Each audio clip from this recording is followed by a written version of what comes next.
اللہ تبارک و تعالیٰ کے رسول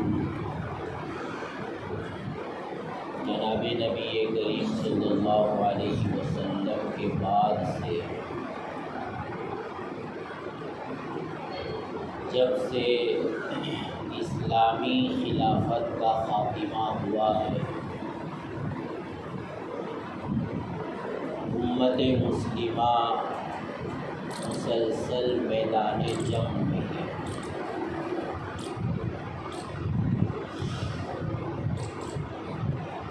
اسلامی خلافت کے سقوط کے بعد سے لے کر اس وقت تک امت مسلمہ مسلسل میدان جنگ میں۔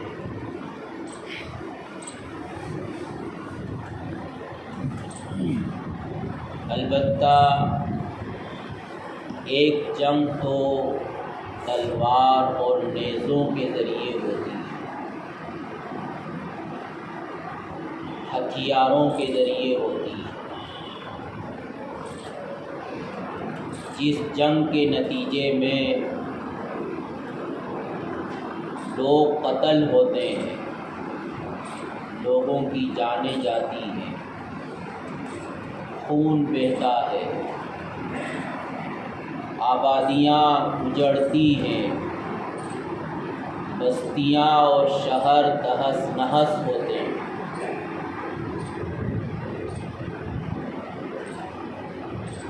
یہ جنگ تو کھلے عام ہوتی ہے،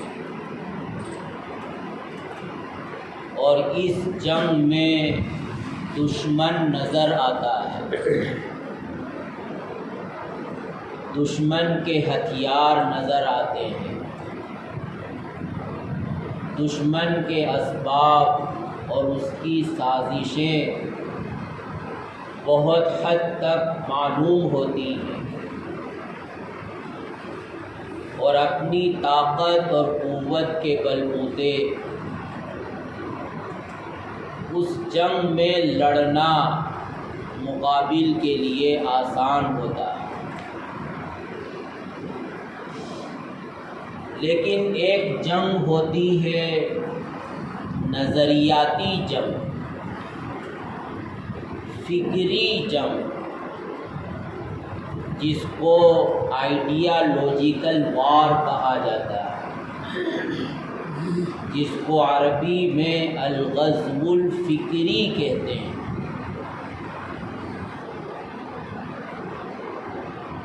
جس میں دشمن نظر نہیں آتا، اس کی سازشیں بہت سی مرتبہ انسان کو معلوم نہیں ہوتی، اس جنگ میں لوگوں کی جانیں تو نہیں جاتی ہیں، خون خرابہ نہیں ہوتا، لوٹ کھسوٹ نہیں ہوتی ہے، آبادیاں اور بستیاں اجڑتی نہیں ہیں، لیکن لوگوں کی ذہنیت کو تبدیل کیا جاتا ہے، ان کی فکر پر اور ان کے جذبات اور ان کے خیالات پر حملے ہوتے ہیں، اور اس کو تبدیل کرنے کی کوشش کی جاتی ہے۔ یہ نظریاتی جنگ کہلاتی ہے، آئیڈیالوجیکل وار اس کو کہا جاتا ہے، الغزو الفکری اس کو نام دیا جاتا ہے۔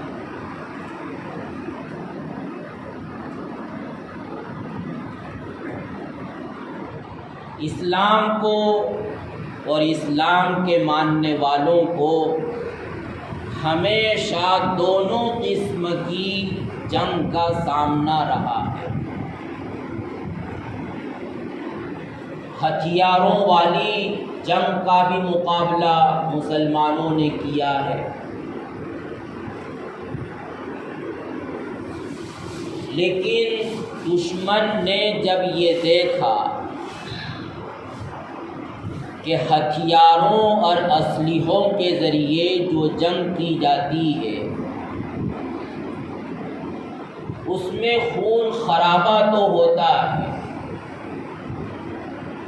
شہر برباد ہوتے ہیں، ہلاکتیں ہوتی ہیں، لیکن وہاں لوگوں کے دلوں پر قبضہ نہیں جمایا جا سکتا، ان کی فکر کو اور ان کی سوچ کو ہتھیاروں کی جنگ کے ذریعے بدلا نہیں جا سکتا، ان کے امتیازات کو، ان کے تشخصات کو اور ان کی پرسنالٹی کو مٹایا نہیں جا سکتا۔ تو اس لیے دشمن مسلسل اہل اسلام کے ساتھ نظریاتی جنگ لڑ رہا ہے، اور اس نظریاتی جنگ میں بہت حد تک دشمن کامیاب ہے،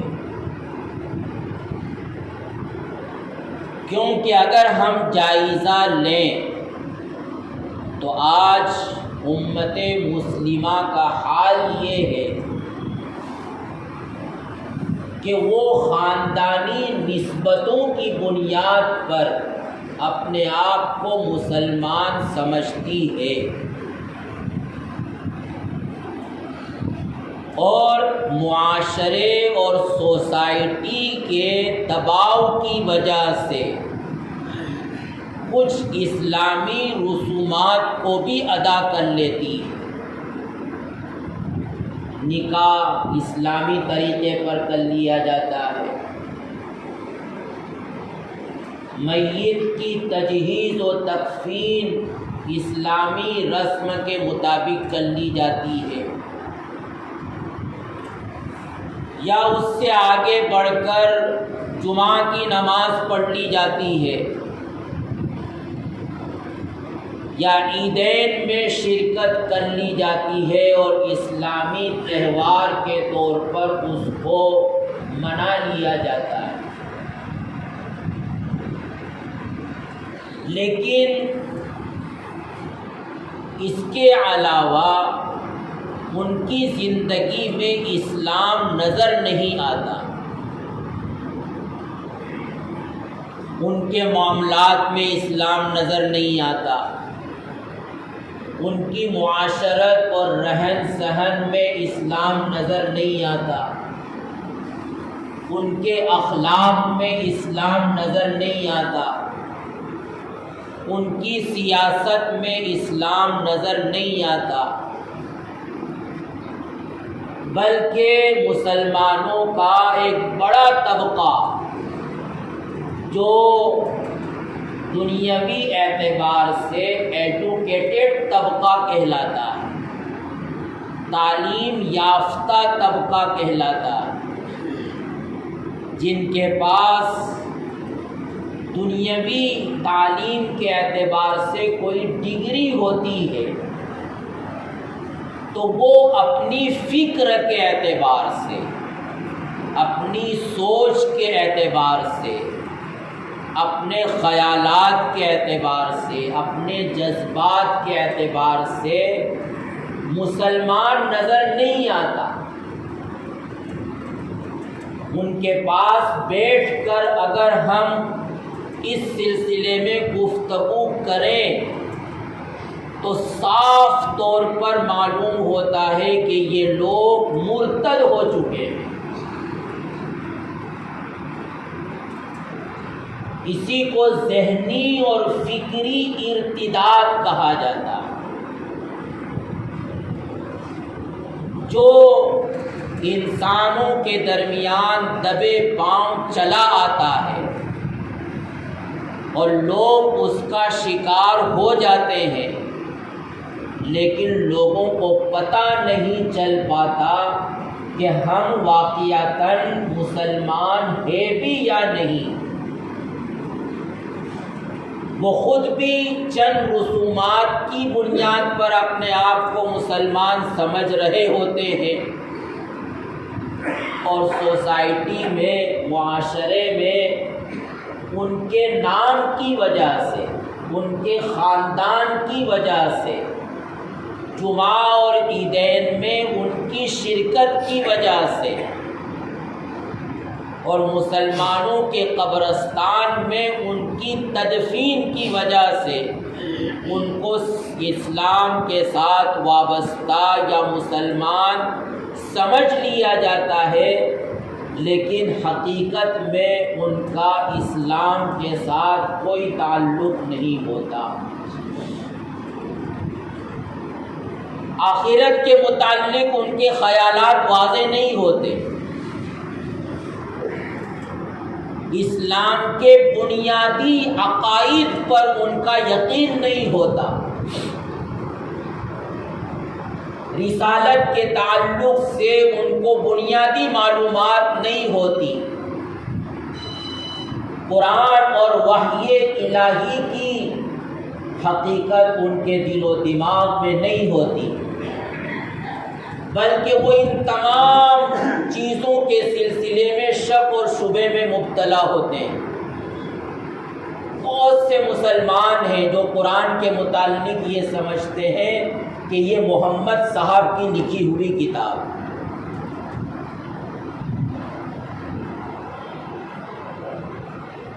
بہت سے مسلمان ہیں کہ جن کو آخرت کے متعلق کچھ بھی پتہ نہیں، ان کے خیالات ایسے ہی ہیں جیسے کہ غیر قوموں کے خیالات، کہ بس انسان مر جاتا ہے تو اس کی زندگی ختم ہو جاتی ہے۔ ان کو یہ بھی پتہ نہیں کہ معاملات سے بھی اسلام کا تعلق ہے، معاشرت سے بھی اسلام کا تعلق ہے۔ تو یہ ہے نظریاتی جنگ، آئیڈیالوجیکل وار، جس میں امت مسلمہ مسلسل میدان جنگ میں مقابلہ کر رہی ہے، اور یہ مختلف لیبل لگا کر اور عناوین لگا کر مسلمان اور اسلام پر حملے کیے جاتے ہیں، لوگوں کے ذہن و دماغ کو تبدیل کرنے کی کوشش کی جاتی ہے۔ مثال کے طور پر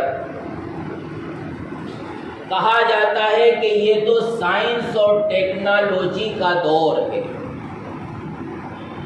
اس سائنس اور ٹیکنالوجی کے دور میں مذہب کی کیا ضرورت ہے؟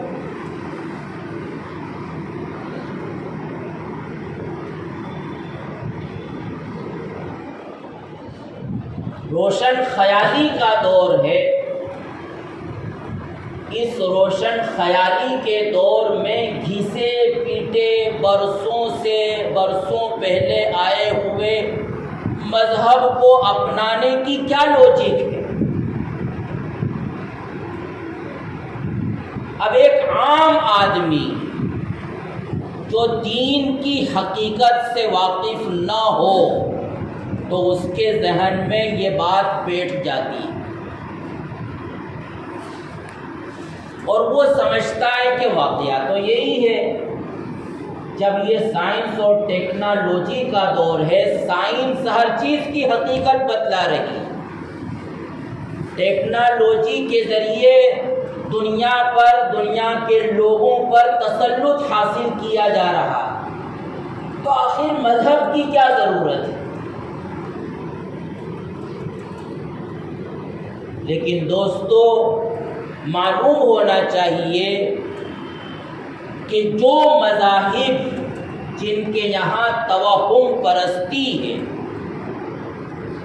جو مذہب اوہام اور خرافات کا نام ہے،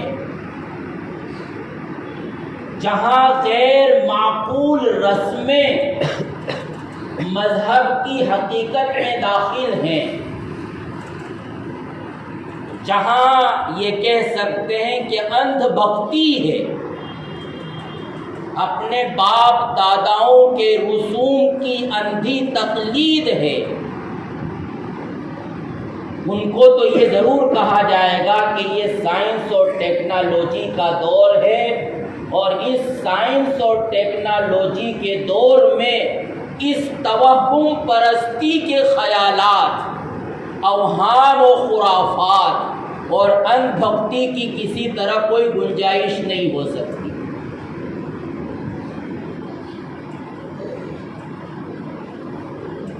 جن کے یہاں مورتی پوجا ہے ان سے کہا جائے گا،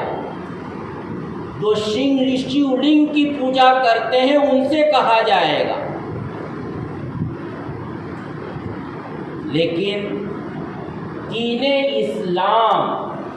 ظاہر ہے کہ وہ توہم پرستی کا نام نہیں ہے، اس میں ادھر ادھر کے اوہام اور خیالات نہیں ہیں، اس میں اندھ بھکتی نہیں ہے، بلکہ اس میں حقائق بتلائے گئے۔ اسلام انسان کو اس کی حقیقت بتلاتا ہے، جس دنیا میں رہتا ہے اس دنیا کی حقیقت اسلام بتلاتا ہے۔ دنیا میں انسان کیوں آیا ہے اس کا معقول جواب اسلام کے پاس موجود ہے۔ دنیا میں جو کچھ بھی ہو رہا ہے یہ کیوں ہو رہا ہے اس کی واضح لوجک اسلام کے پاس موجود ہے۔ مرنے کے بعد انسان کہاں جاتا ہے، یہ پیدا کرنے والے نے اتنی لمبی چوڑی دنیا کیوں پیدا کی، کب سے پیدا کی، کب تک رہے گی، یہ سب حقائق اسلام کے پاس موجود ہے۔ وہاں توہم پرستی کا کوئی نام نہیں ہے۔ وہاں اگر اللہ کی عبادت کی جاتی ہے تو اللہ کی عبادت ایک ایسا عمل ہے کہ جس کا انسان کی عقل خود اپیل کرتی ہے کہ ہاں اللہ کی عبادت ہونا چاہیے۔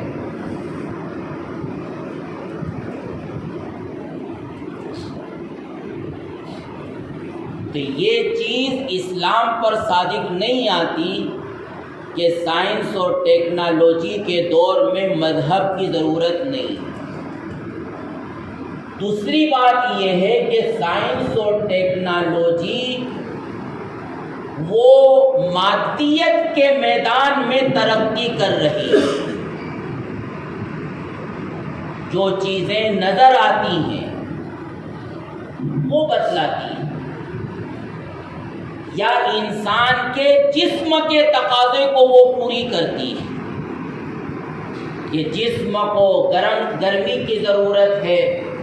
تو ٹیکنالوجی کے ذریعے گرمی کا ماحول پیدا کیا جا سکتا ہے۔ جسم کو اگر ٹھنڈک کی ضرورت ہے تو ٹیکنالوجی کے ذریعے سرد ماحول بنایا جا سکتا ہے۔ جسم کو اگر بیماریاں لاحق ہے تو میڈیکل سائنس کے ذریعے ان بیماریوں کا علاج کیا جا سکتا ہے۔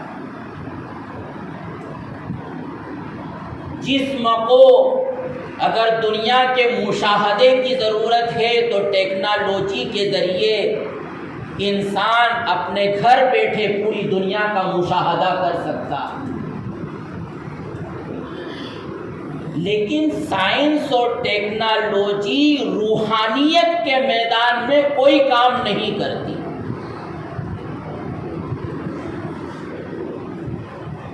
جن لوگوں کا یہ نظریہ ہے کہ انسان بھی ایک جانور ہے، فرق یہ ہے کہ وہ سماجی جانور ہے، سوشل اینیمل ہے، اور دیگر جو جانور ہیں وہ سماج اور سوسائٹی میں نہیں رہتے ہیں، تو ان کو تو یہ کہا جا سکتا ہے کہ سائنس اور ٹیکنالوجی کے بعد تمہیں مذہب کی کوئی ضرورت نہیں۔ لیکن جو اسلام انسان کی یہ حقیقت بتلاتا ہے کہ انسان ایک جانور نہیں ہے، وہ پہلے دن سے ایک مخصوص مخلوق کی شکل میں پیدا کیا گیا ہے، اور انسان فقط ایک جسم کا نام نہیں ہے، بلکہ انسان جسم اور روح کے مجموعے کا نام ہے۔ اور جیسے جسم کے کچھ تقاضے ہیں، وہ تقاضے جانور والے ہیں، کھانا ہے، پینا ہے، سونا ہے، اپنی شہوت اور خواہش کو پورا کرنا ہے، لیکن روح کے بھی کچھ تقاضے ہیں۔ ظاہر ہے کہ سائنس اور ٹیکنالوجی روح کے تقاضوں سے کوئی بحث نہیں کرتی، بلکہ روح چونکہ نظر نہ آنے والی چیز ہے، اس لیے سائنس تو روح کے وجود کا بھی انکار کرتی ہے، لیکن اسلام یہ بتلاتا ہے کہ انسان جسم اور روح کے مجموعے کا نام ہے۔ اس لیے چاہے سائنس اور ٹیکنالوجی اپنی ترقی کے عروج پر اور اپنی انتہا پر پہنچ جائے، لیکن اس کے بعد بھی اسلام کی ضرورت باقی رہے گی۔ لیکن یہ سب باتیں کب معلوم ہوگی؟ جب کہ انسان اسلام کی حقیقت جانتا ہو، تو وہ اس طرح کے نعروں سے اور اس طرح کی فکریات سے متاثر نہیں ہوگا۔ کبھی کہا جاتا ہے کہ مذہب کو تو آئے ہوئے 1.5 صدی ہو گئی، اور یہ تو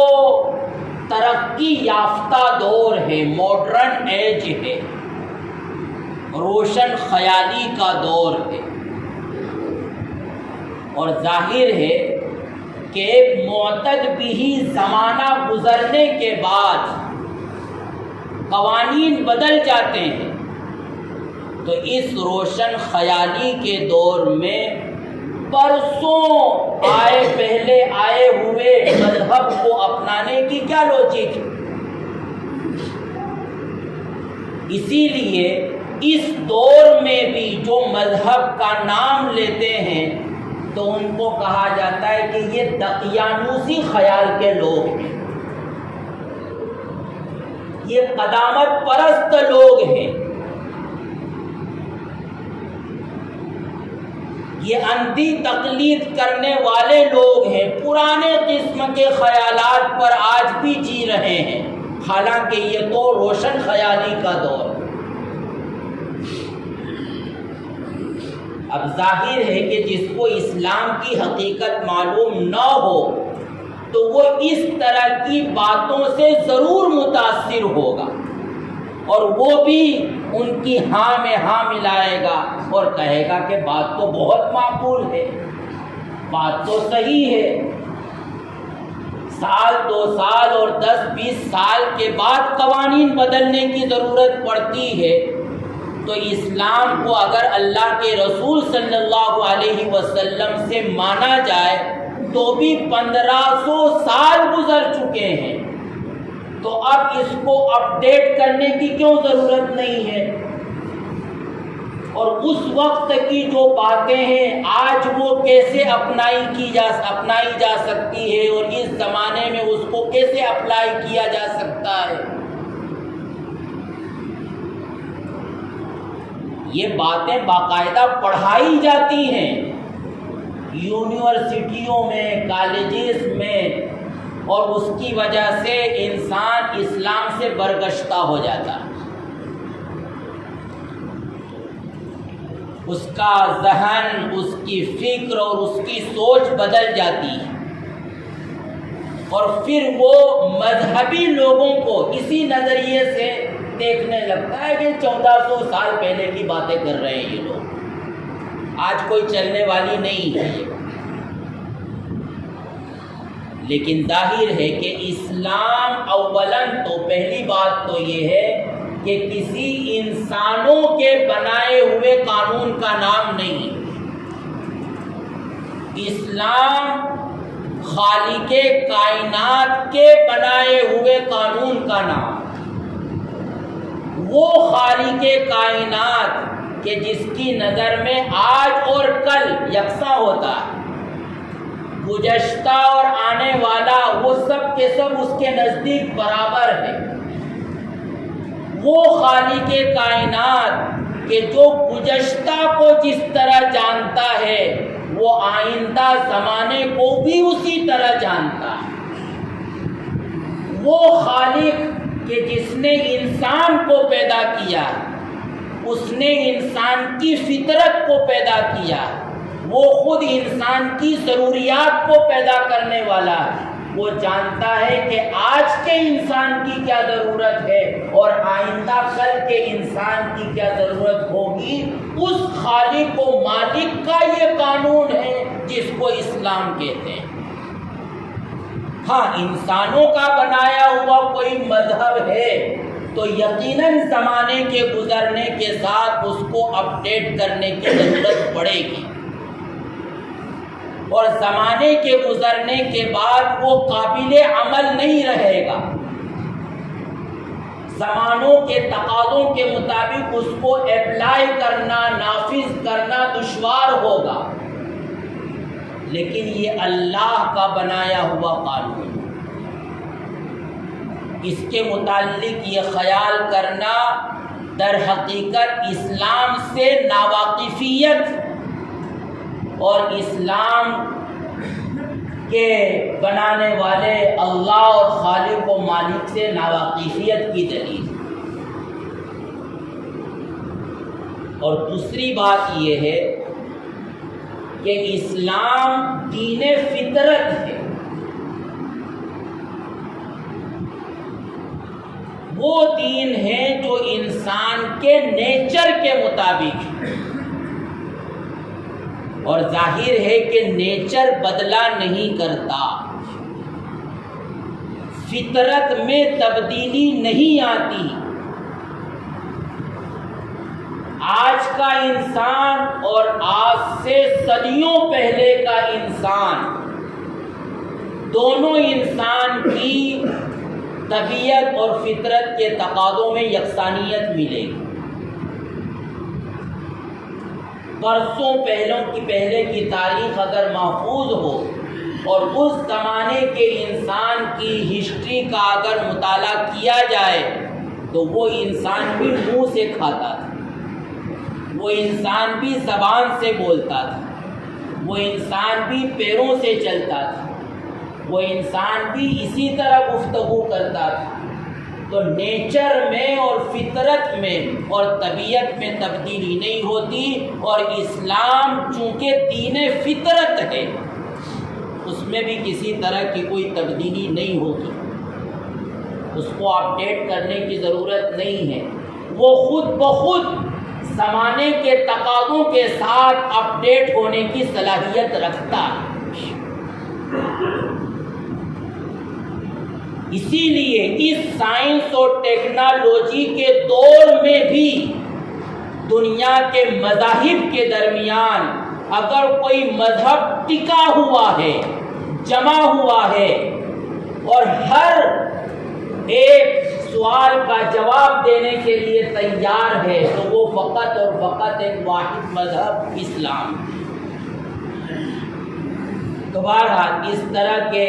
نظریات کے ذریعے، خیالات کے ذریعے، فکریات کے ذریعے لوگوں کے ذہن و دماغ پر حملے کیے جاتے ہیں، اور ظاہر ہے کہ ان حملوں کا مقابلہ تلوار اور نیزوں کے ذریعے نہیں کیا جا سکتا۔ ان حملوں کے مقابلے کے لیے ضرورت ہے کہ انسان کو قرآن کا صحیح علم ہو، اپنے دین کا گہرا علم ہو، وہ اس کی حقیقت سے واقف ہو۔ خاندانی مسلمان ان حملوں سے بچ نہیں سکتا۔ اسلام سے ناواقف آدمی اور دنیا کی یونیورسٹیوں میں اور کالجز میں پڑھنے والا آدمی ان حملوں سے نہیں بچ سکتا، بلکہ فوراً اس کا ذہن اور اس کی فکر تبدیل ہو جائے۔ تو بہرحال جب امت مسلمہ اور اس کا ہر فرد میدان جنگ میں ہے تو انسان میدان جنگ میں غفلت میں نہیں رہتا، سویا ہوا نہیں رہتا، بلکہ وہ ہر وقت چوکس اور بیدار رہتا ہے۔ ہر وقت وہ نگاہیں کھولے رہتا ہے کہ کب اور کہاں سے کیا حملہ ہو جائے اور کہیں میں ان حملوں کا شکار نہ ہو جاؤں۔ تو اس لیے دوستو یہ غفلت کی زندگی گزارنے کا وقت نہیں ہے۔ اگر ہم چاہتے ہیں کہ اسلام پر باقی رہیں اور ہماری نسلیں بھی اسلام پر باقی رہیں تو اس کے لیے ضروری ہوگا کہ ہم دین کی حقیقت کو جانیں، دین کا صحیح علم اپنی نسلوں کی طرف منتقل کریں، دین کے جاننے والوں سے اپنے آپ کو وابستہ رکھیں، تب جا کر ہم ان نظریاتی اور اس فکری جنگ میں جیت سکتے ہیں اور اپنے آپ کو محفوظ رکھ سکتے ہیں۔ اللہ تعالی ہم سب کی حفاظت فرمائے اور امت مسلمہ کو ایمان پر اور اسلام پر ثابت قدم رکھے۔ آمین۔ وآخر دعوانا الحمدللہ رب العالمین۔